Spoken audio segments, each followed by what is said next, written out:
Hello and welcome to your daily game sizzle with me, Jon Jordan. Today we are looking at the esports market, and in particular we are looking at predictions of how big the esports market is and how big it could be in future. Always interesting to look at people's predictions. Often they're not correct, but interesting to kind of get an idea of the sentiment around, in this case, the esports market. So for our first graph here, it's from market intelligence company called Superdata. And we can see here 3 lines, so we can see here these are predictions and how this has changed over the years. So the bottom line, the kind of light pink line from 2015, this is what Superdata thought the esports market was developing at. So here we are in 2017, it thought it was going to be about $1 billion market, rising to maybe $1.2 billion in 2019. So 2015, a while ago now. Every year it has updated its predictions. So 2016 we can see it updated its predictions, but not by a great amount really. I mean, the trajectory of the line is pretty much still the same. For 2019 we're still under $1.5 billion of revenue. So not very much happened really between those two predictions. Now we go to December 2017, obviously it's a bit further on, we can see there's quite a big change now. So a big thick red line. So we can see for 2017 now, we can see that Superdata thinks the esports market is worth $1.5 billion. Not everyone agrees with them, I should say. We'll look at that later. But you can see there's a big change. It thinks the market is much bigger. And we can also see, heading out to 2022, we are well over a $2 billion industry there. So there we go, that's what Superdata thinks. Let's go and have a look and see what someone else thinks. Okay, so let's look at another market intelligence company, this time looking at Newzoo. So Newzoo has a slightly different approach, clearly, to Superdata. Superdata, as I say, based in New York, tends to be quite bullish about its numbers. Newzoo, based in the Netherlands, tends to be a bit more circumspect, I think. And we can see it's actually a much more complex prediction that it's put together now. But to start off, 2015, the bottom line there, the light green line, it reckoned the market in 2017 was actually under $500 million, so much smaller than Superdata thought at any point. 2016, we can see the trajectory of the line has changed actually quite a bit. So in 2016 it was predicting the market in 2017 was about $0.7 billion. And we can see that line actually continues, a bit hard to see with what's going on later, but that line continues. 2016 prediction continues to 2019, where it reckons the esports market is just going to be over $1 billion. So again, still very different to Superdata. And now we come to this weird kind of triangular structure I've put together, and this is its December 2017 prediction. So this can obviously be compared to Superdata again. So now it has kind of three predictions really in one here. So we see the bottom line, that's pessimistic. So Newzoo thinks the esports market in 2017 is worth about $0.7 billion. It thinks the most pessimistic case is that by 2020 it'll be worth just over $1 billion. It thinks its base case, so what it thinks will happen, I guess if you put a gun to its head and said what's going to happen, it reckons in 2020 the esports market will be worth $1.5 billion. And then on the optimistic front,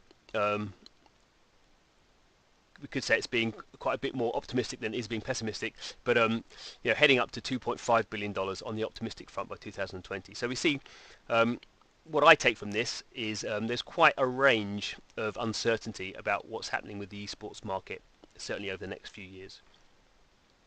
So let's put this together and see how they compare. So combining Superdata and Newzoo, and also data from another company called IDATE.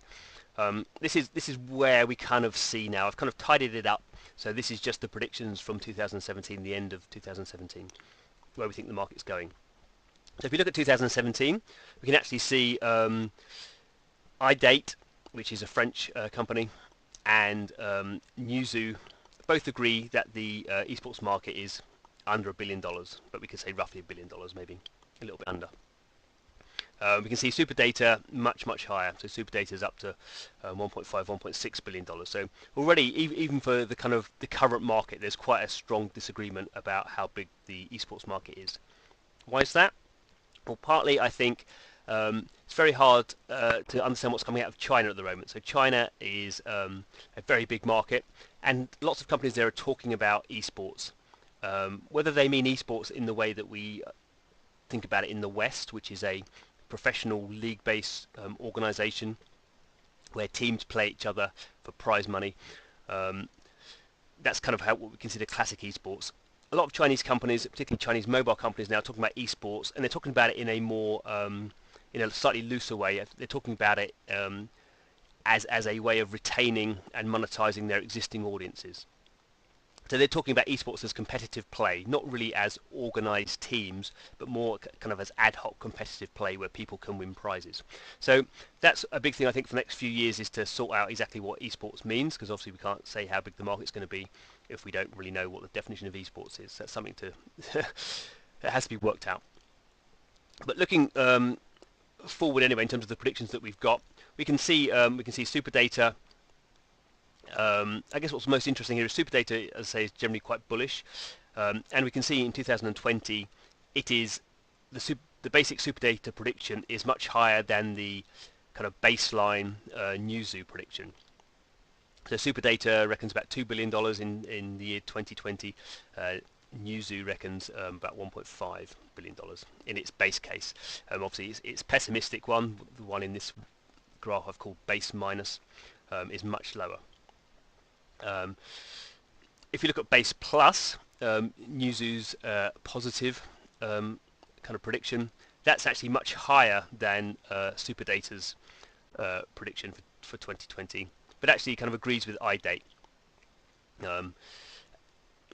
So again, we have quite a range here. I suppose we're going from a, I mean, what's that? That's kind of the pessimistic is about say 1.2, and we're up to about 2.5 for the top. So we've almost got a degree of uncertainty that's almost double what the lowest market size prediction is to 2020. For me, that just kind of says really no one knows. Partly, I think this comes down to this definition of what is esports. And partly there are lots of unknowns, even within what we might call the classic esports economy. The biggest issue, obviously, is Blizzard launching its Overwatch League, which launches properly now, in January 2018. In terms of money, we can't kind of tell how much that's going to be worth, but already companies have put over $100 billion to become part of that league.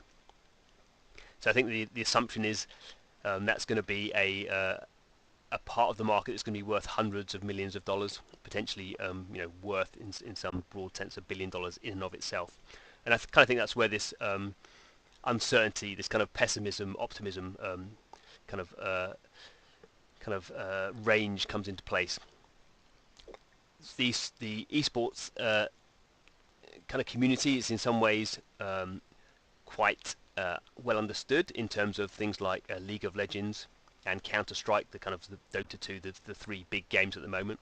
But they're not going to grow particularly. Their growth has happened. So really this kind of change between optimism and pessimism is really about what happens now. We've got a platform for esports. Maybe it's worth up to $1 billion if you're being optimistic, like Superdata are. But really what's much more interesting is where are we going by the year 2020, where are we going over the next 3 years.